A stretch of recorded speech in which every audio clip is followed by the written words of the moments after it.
Seguimos então no nosso estudo do Autocultura à Luz do Ocultismo, ainda na continuação da purificação do corpo astral.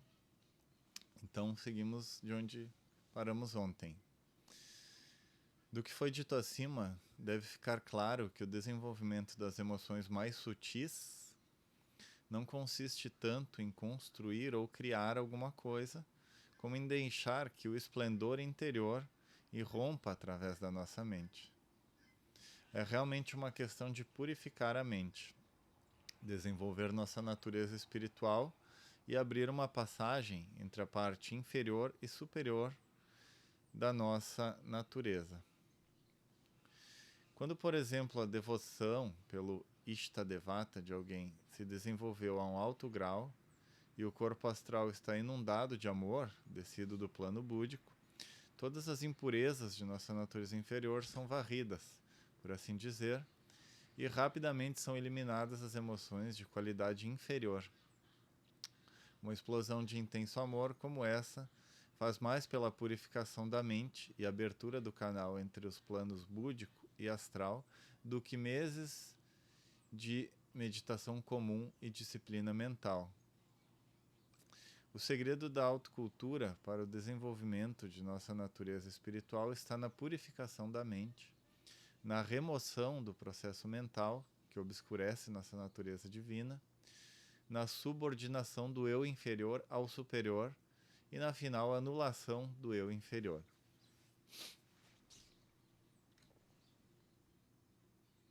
E assim finalizamos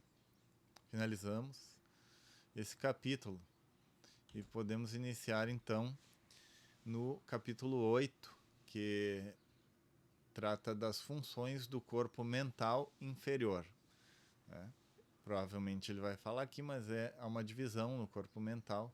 Um é relacionado aos desejos, ao nosso pequeno ego, né? Egoísta, a nossa personalidade. E o mental superior, que é relacionado ao espiritual, ao altruísmo, à espiritualidade. Então começamos das funções do corpo mental inferior. Consideraremos neste capítulo as funções do corpo mental inferior, o veículo dos pensamentos concretos. Como no caso do corpo astral, o assunto será tratado sob o ponto de vista particular de alguém que promove sua autocultura, limitando-nos à consideração de fatos e métodos que irão possibilitar-lhe a compreensão e o uso deste corpo eficientemente em seu trabalho. A mente humana não é somente o mais admirável objeto da criação, mas também o maior problema do homem que está tentando trilhar o caminho que leva à perfeição e iluminação. É o princípio separativo no homem que lhe faz ver muitos quando só há um. É o centro do egoísmo que nos faz sentir que somos um indivíduo com interesses em conflito com os dos outros. É o criador da ilusão que produz em nossa consciência uma visão distorcida da realidade. Aquele que deseja conhecer a realidade, fundamento deste universo fenomenal, tem que primeiro controlar a mente e depois transcendê-la.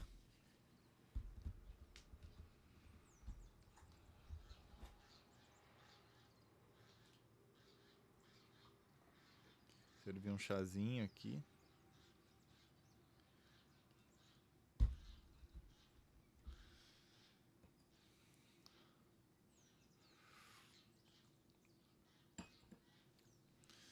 Ao considerar as funções do corpo mental inferior, cumpre-nos notar que a moderna psicologia usa a palavra mente de maneira muito geral, por ignorar as verdadeiras constituição, natureza e funções da mente. A psicologia acumula na mesma massa fenômenos que têm suas origens em partes completamente distintas de nosso ser interior e coloca-o sob um termo geral e um tanto vago chamado mente. Nossas emoções, nossos pensamentos concretos, pensamentos abstratos e intuições são todos misturados de maneira um tanto confusa, e a relação entre eles é imperfeitissimamente compreendida mesmo por aqueles que fizeram um estudo especializado do assunto. A principal causa do caos encontrado no campo da psicologia é o uso de métodos errados na investigação dos fenômenos da mente, devido à visão materialista da atual era científica. A psicologia estuda a mente como opera através de seu instrumento físico, o cérebro, e não tem meios à sua disposição para colocar-se atrás do cérebro, por assim dizer, para ver ou examinar as forças e atividades que causam as variadas manifestações da consciência que surgem no cérebro e através dele. Até muito recentemente, o cérebro era considerado a origem, a fonte de todos os fenômenos mentais, como expresso no famoso dito de Lombroso: o cérebro produz pensamento como o fígado segrega bilis.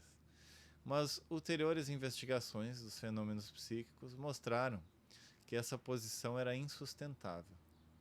E a psicologia moderna teve de aceitar, embora com relutância, o ponto de vista de que a mente é algo independente do cérebro físico, ainda que dependa dele para suas manifestações no plano físico. Uma das maiores contribuições do ocultismo no campo da psicologia foi a de esclarecer todos os fenômenos mentais, traçar-lhes o trajeto até as respectivas fontes, classificá-los segundo sua natureza e diferentes fontes, e assim nos possibilitar compreendermos a mente humana como nunca antes fora compreendida. Foi possível criar-se ordem e clareza nesse campo como resultado das investigações feitas por ocultistas nos reinos superfísicos da natureza. Pelo desenvolvimento de seus sentidos superfísicos, os investigadores puderam examinar a constituição superfísica do homem, separar entre si as diferentes componentes dessa constituição e verificar as respectivas origens nos planos superfísicos das diferentes classes de fenômenos que têm lugar no plano físico. O primeiro fato importante e genérico que foi descoberto é que nossos sentimentos, pensamentos concretos e pensamentos abstratos são derivados de 3 fontes distintas. Resultam, de fato, da consciência operando através de 3 diferentes veículos mais sutis. O cérebro e o sistema nervoso apenas conduzem a consciência física, os vários princípios agindo nos planos mais elevados. Já tratamos de um grupo de fenômenos que se processam através do corpo astral, produzindo nossas sensações, sentimentos, desejos e emoções. Trataremos agora do órgão dos pensamentos, o instrumento que a alma usa para sua expressão no plano mental, o terceiro plano do sistema solar. O primeiro ponto a ser notado a esse respeito é que, diferente do corpo astral, um conjunto indivisível contendo matéria pertencente a todos os 7 subplanos do corpo astral, o corpo mental, órgão do pensamento, operando no plano mental, é composto de 2 veículos separados de consciência, como eu falei ali no início, né?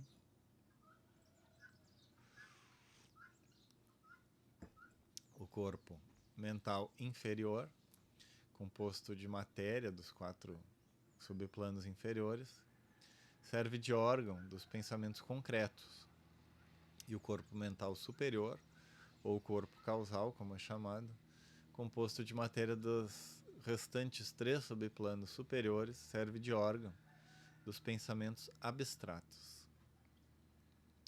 Estes 2 corpos são completamente separados entre si, têm funções distintas e são parte de 2 diferentes componentes de nossa constituição total. O corpo mental inferior é parte da personalidade transitória, que é formada de novo em cada encarnação.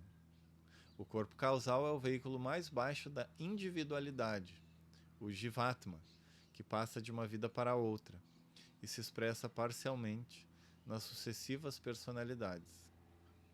Pode-se ver, portanto, que nossa mente ou intelecto é o ponto de encontro de nossos egos inferior e superior, da personalidade temporária, com todas suas limitações e ilusões, e o ego permanente, que se expressa através de Atma Buddhi Manas e constitui nossa alma espiritual. Como os dois corpos que operam no plano mental têm funções inteiramente distintas, neste capítulo nos limitaremos às funções do corpo mental inferior, o órgão dos pensamentos concretos. Trataremos das funções do corpo mental superior em capítulo subsequente. Mas antes de estudar as funções do corpo mental inferior, seria talvez desejável desbravar o terreno, demorando-nos um pouco na estreita relação existente entre o corpo e o astral. Ainda que esses dois veículos de consciência sejam inteiramente distintos e pertençam a dois diferentes planos, eles são intimamente relacionados e trabalham em combinação na vida real. De fato, tão íntimo é seu relacionamento e muitas vezes tão indistinguíveis seus modos de operar, que são frequentemente tratados para todas as finalidades práticas como um só veículo. Assim, na primitiva literatura teosófica, Kama Manas era tomado como um único princípio e na terminologia Vedanta, Manomaya Kosha designa ambos os veículos. Este estreito relacionamento entre Kama e Manas tem sua origem na evolução conjunta dos dois corpos e será melhor entendido ao se considerar como o desejo e o pensamento agem e reagem mutuamente. Desde o começo de seu desenvolvimento. O desejo e o pensamento, né, agem mutuamente. Vimos, traçando a gênese do desejo, como o elemento memória e antecipação dos prazeres e dores experimentados em conexão a objetos externos.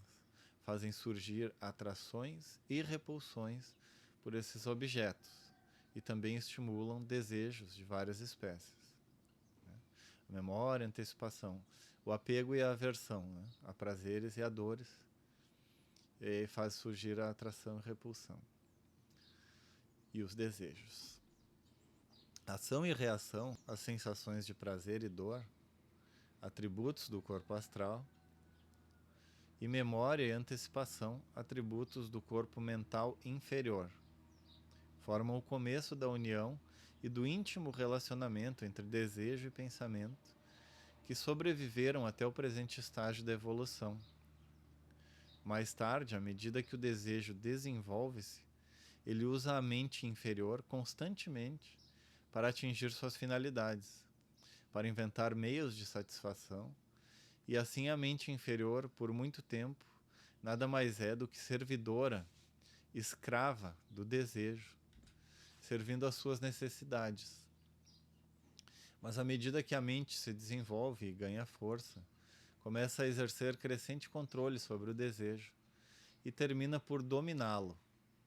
Com este trabalho de submeter o desejo, lhe é adicionada força proveniente de fontes espirituais internas, à medida que estas fontes vão se tornando cada vez mais acessíveis nos estágios mais avançados da evolução.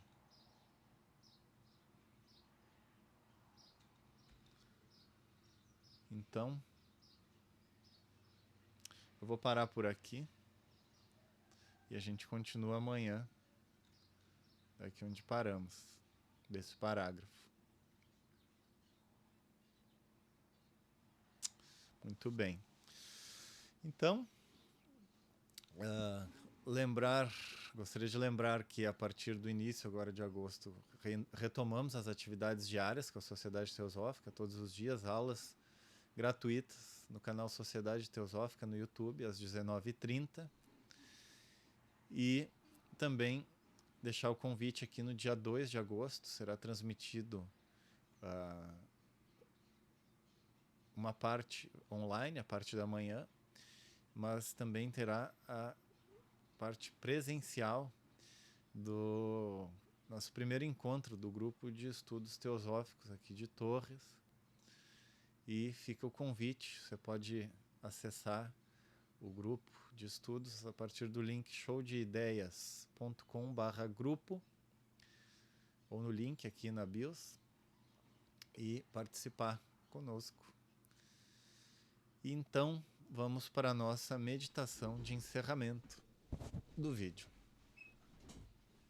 Então, com os pés bem apoiados sobre o chão, sentindo a sola dos pés tocando o chão. Coluna ereta, corpo, articulações, tendões, músculos relaxados.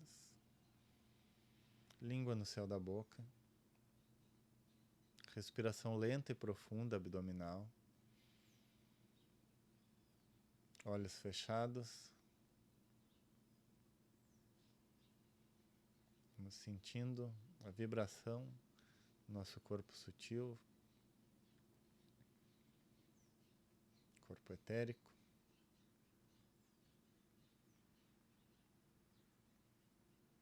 Batimento cardíaco.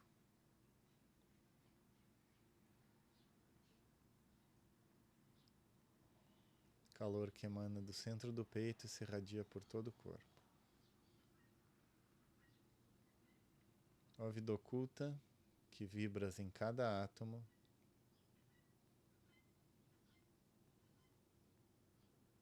Ó luz oculta que brilhas em cada criatura.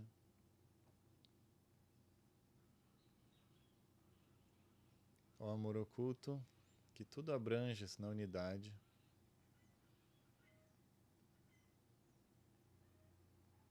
Possa todo aquele que se sente uno contigo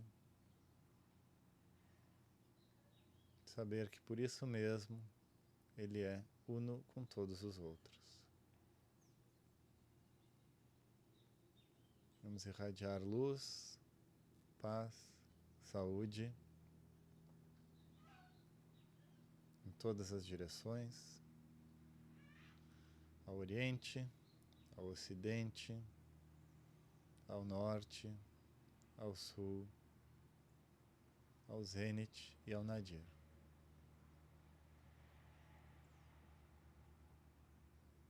Que todos os seres sejam felizes,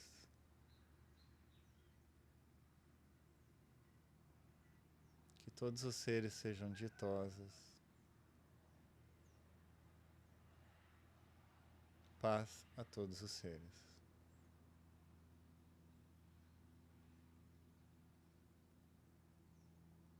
Agora permaneça por mais quanto tempo quiser, no silêncio, reflexão, meditação.